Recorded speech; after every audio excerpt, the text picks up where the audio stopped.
એક સમયે ગુજરાત ભાજપમાં જેમનો પડ્યો બોલ ઝીલાતો હતો એ પ્રદીપસિંહ વાઘેલા લાંબા સમયથી હાંસિયામાં ધકેલાઈ ગયા છે, પરંતુ રાષ્ટ્રીય અધ્યક્ષ પદે નીતિન નબીનની વરણી પછી ઊભી થયેલી શક્યતાઓ મુજબ વાઘેલાના સ્વર્ણિમ દિવસો ફરી પાછા આવે એવી પૂરી શક્યતા વર્તાય છે।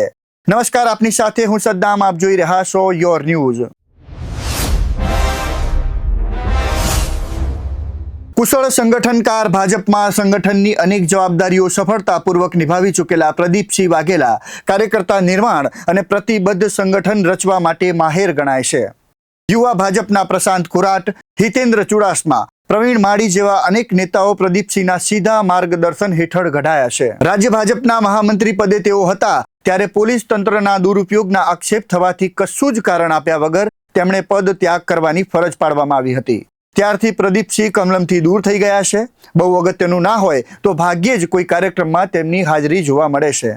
ભાજપના મોટા નેતાઓ ગુજરાત આવે ત્યારે પણ સાધારણ રીતે પ્રદીપસિંહની હાજરી હોતી નથી, પરંતુ રાષ્ટ્રીય અધ્યક્ષ નીતિન નબીનની ગુજરાત મુલાકાત વખતે તેમને યથોચિત માન સન્માન સાથે મુલાકાત માટે લઈ જવાયા હતા। હવે તમે કહેશો કે નીતિન નબીનની ટીમ કેવી હશે? રાષ્ટ્રીય અધ્યક્ષ નીતિન નબીન પણ ભાજપના રાષ્ટ્રીય યુવા મોરચા સાથે લાંબા સમય સુધી સંકળાયેલા રહ્યા હોવાથી પ્રદીપસિંહ સાથે ઘનિષ્ઠ સંબંધો ધરાવે છે।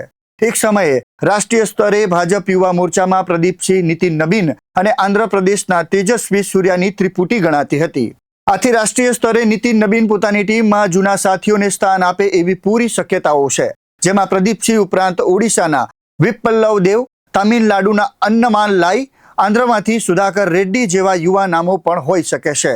મોટાભાગે તેમની ટીમમાં 35 થી 50 નેતાઓ હશે।